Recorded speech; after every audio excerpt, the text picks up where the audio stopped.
I'm Mia Anderson, and I grew up in what I considered to be the perfect American household. At first, simply Mom, Dad, and I lived in our small starter house, and although we weren't wealthy, we were content.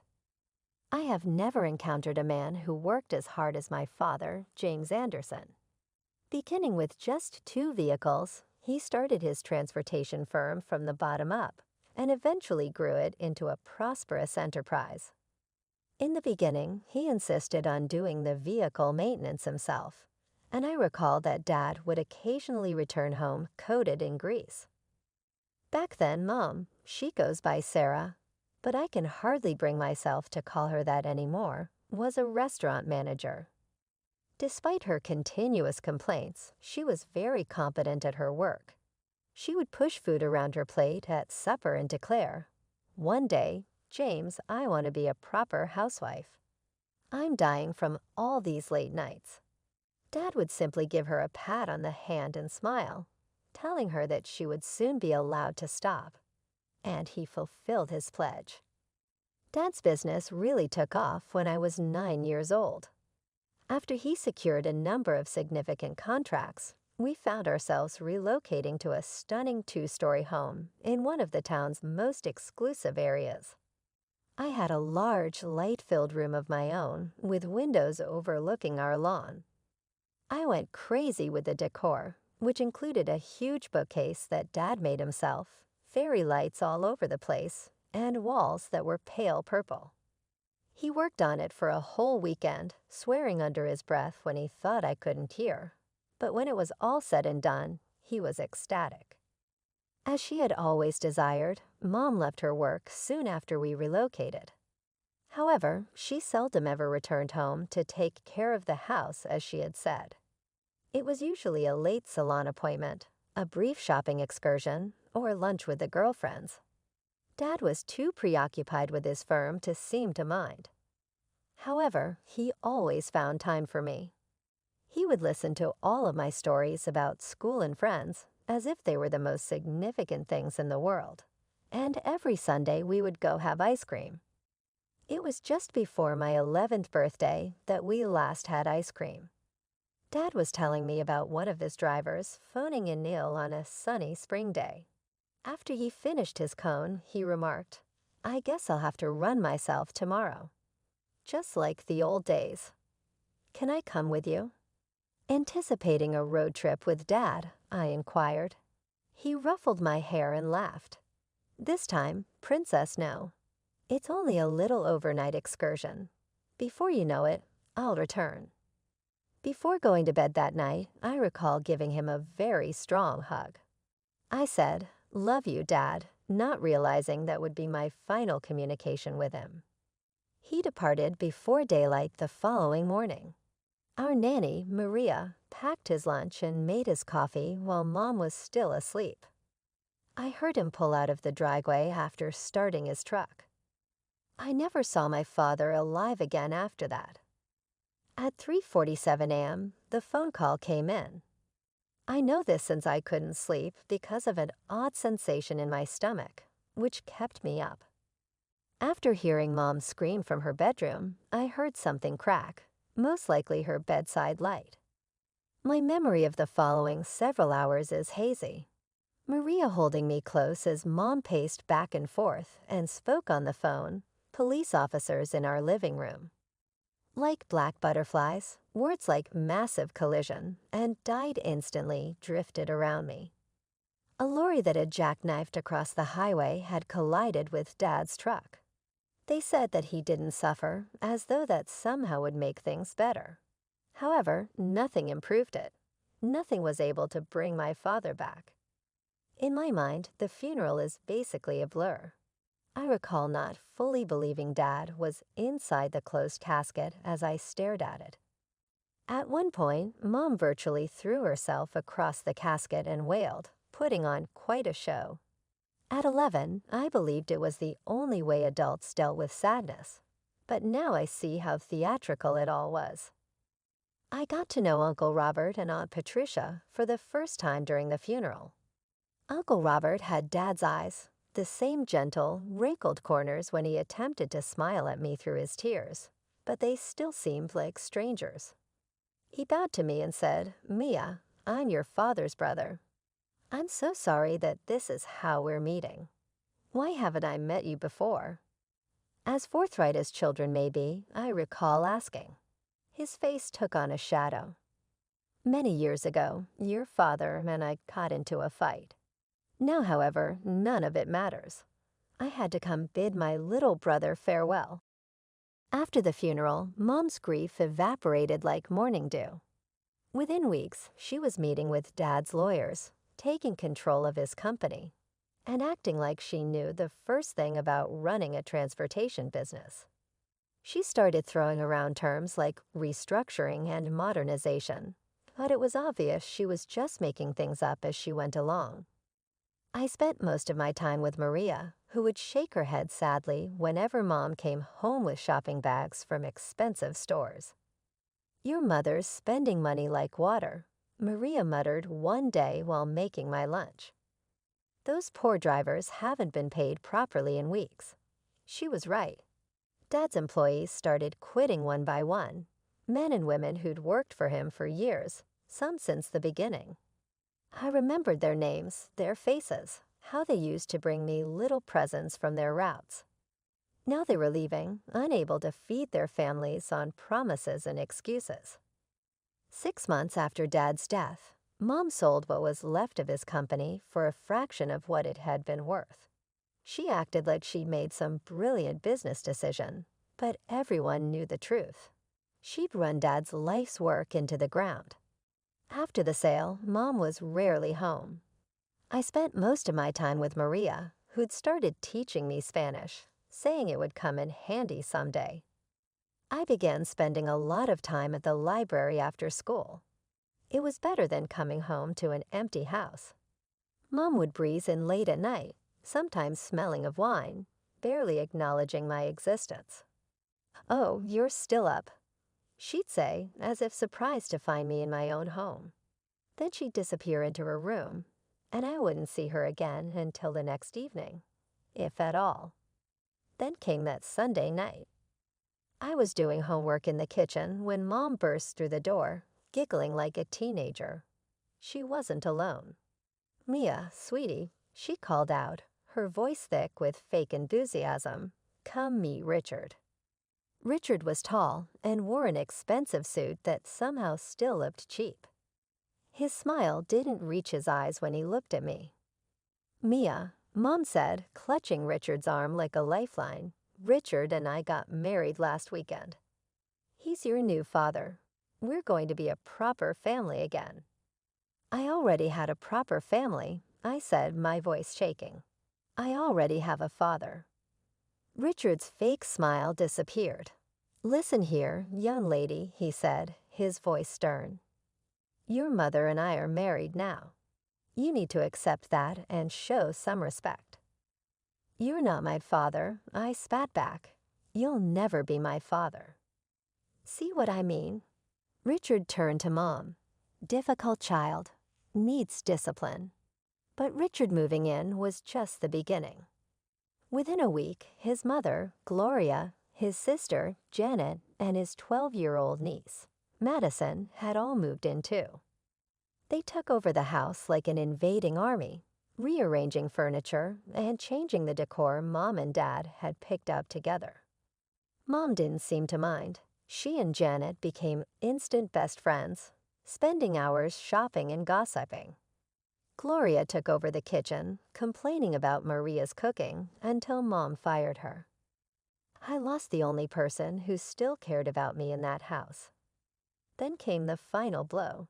I came home from school one day to find Madison in my room that Dad had built the bookshelf in, my room with the purple walls and fairy lights.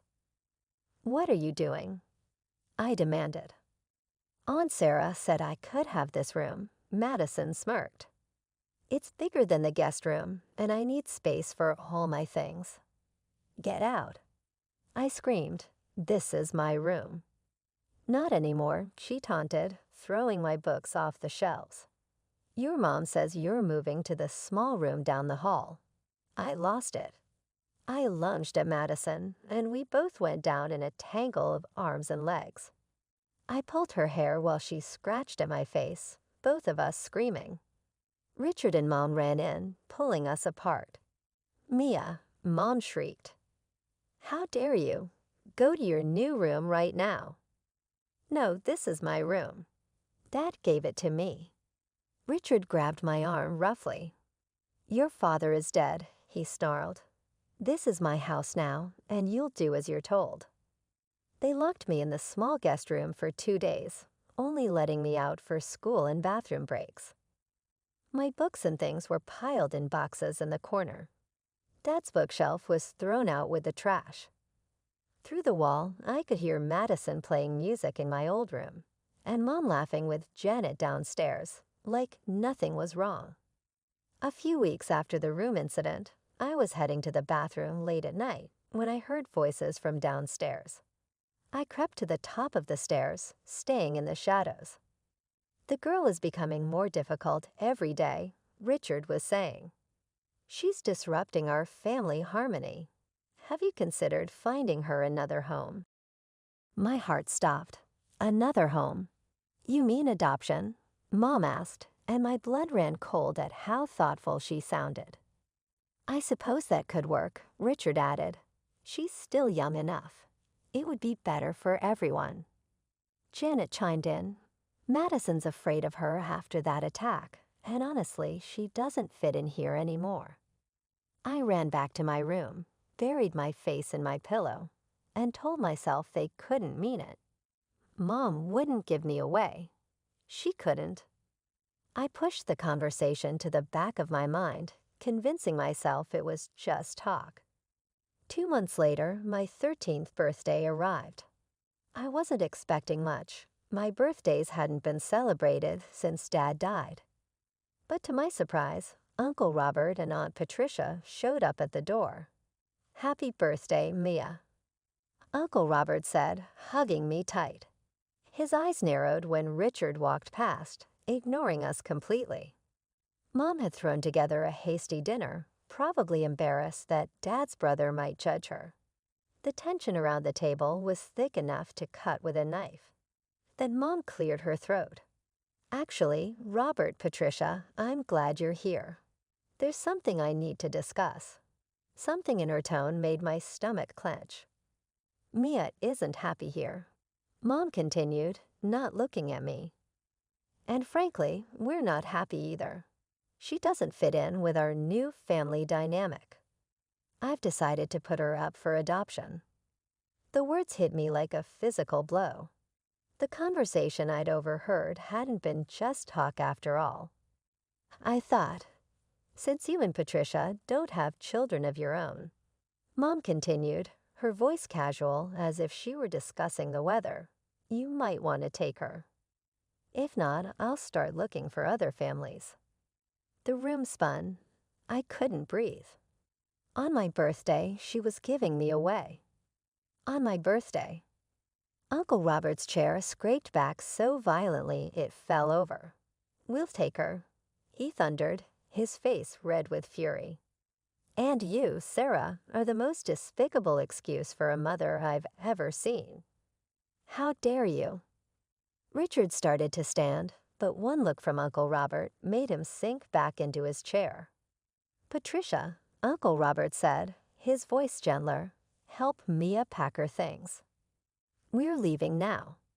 Aunt Patricia wrapped an arm around my shaking shoulders and led me upstairs. We packed quickly, throwing my clothes and a few remaining possessions into bags. I was crying so hard I could barely see. It's going to be okay, sweetheart, Aunt Patricia kept whispering. We've got you now. I walked out of that house without looking back at Mom. She didn't try to stop me, didn't try to say goodbye. The last thing I heard as Uncle Robert closed the car door was Madison asking if she could have my new room too. The transition wasn't easy. At first, I'd wake up in my new room at Uncle Robert and Aunt Patricia's house, momentarily confused about where I was. But then I'd smell Aunt Patricia's coffee and bacon wafting up from the kitchen and remember that I was home, my real home. The adoption process moved quickly.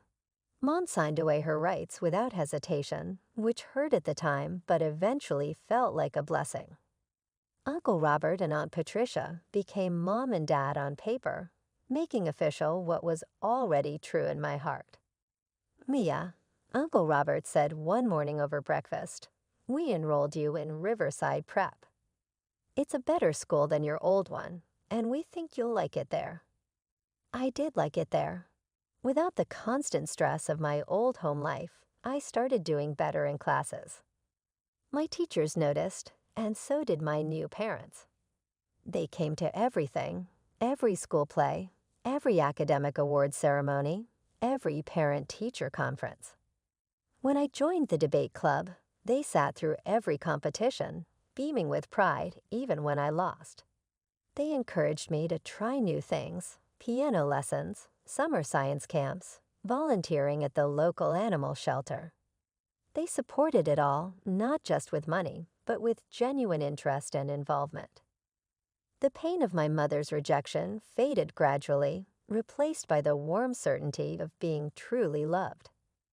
I stopped thinking about her, stopped wondering if she ever thought about me. My new life was too full, too happy, for those old hurts to matter anymore. High school graduation came, and I had the loudest cheering section in the audience. Not just Uncle Robert and Aunt Patricia, but their whole extended family, who had embraced me as their own. We have something to tell you, Aunt Patricia said at my graduation dinner. We've been saving for your college fund since the day you came to live with us. They put aside enough to send me to any school I chose. I picked State University's business school, planning to major in investment management. College was incredible. I threw myself into my studies, determined to make them proud. During my junior year internship at Goldman Sachs, Aunt Patricia mentioned casually that she'd run into my birth mother at the grocery store.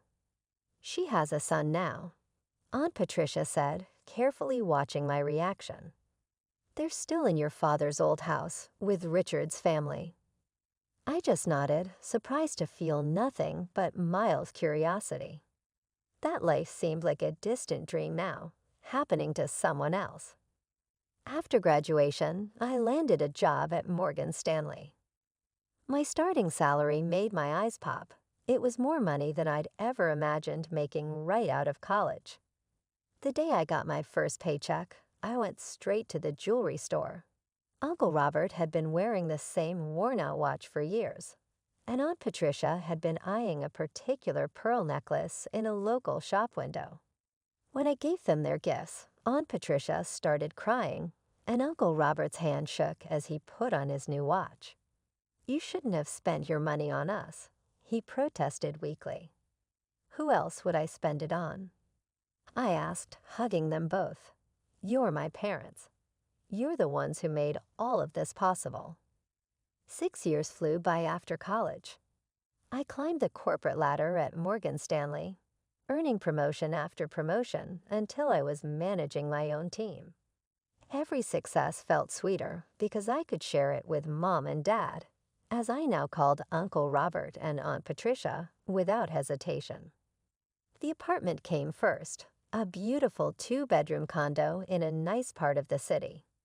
Mom helped me decorate it, and Dad insisted on checking all the paperwork before I signed the mortgage.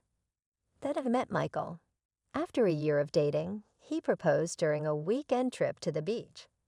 I said yes before he even finished asking the question. Mom cried when we told them, and Dad pulled Michael into a bear hug. Welcome to the family, son, he said, his voice gruff with emotion. We threw ourselves into wedding planning. Mom and I spent weekends looking at venues and tasting cakes, while Dad and Michael bonded over budget spreadsheets and vendor contracts. Then the message arrived on Facebook. Mia, sweetheart, I've heard about your upcoming wedding. I know it's been a long time, but I'm still your mother. I've changed and I want to make things right. Please let me be part of your special day. I miss you so much. My hand shook as I read the message. I immediately called Mom. I saw Sarah yesterday, Mom said quietly when I told her about the message at the grocery store. She didn't ask about you, not once. But when I mentioned how successful you've become, how you're getting married, well, her eyes lit up in a way I didn't like. Mom hesitated before continuing. There's more. That niece of her husband's, Madison, she got pregnant, married some deadbeat, and moved back into the house with her husband. The whole family is constantly fighting. Sarah was complaining about money problems rather loudly in the middle of the store. I felt a cold knot form in my stomach. So that's why she reached out. She needs money. I stared at the message for a long time before responding. My fingers hovered over the keyboard as memories flooded back. The rue she gave away, the birthday she threw me away, the years of silence when she had every opportunity to reach out but didn't. Finally, I typed, Sarah, let me be clear. You are not my mother.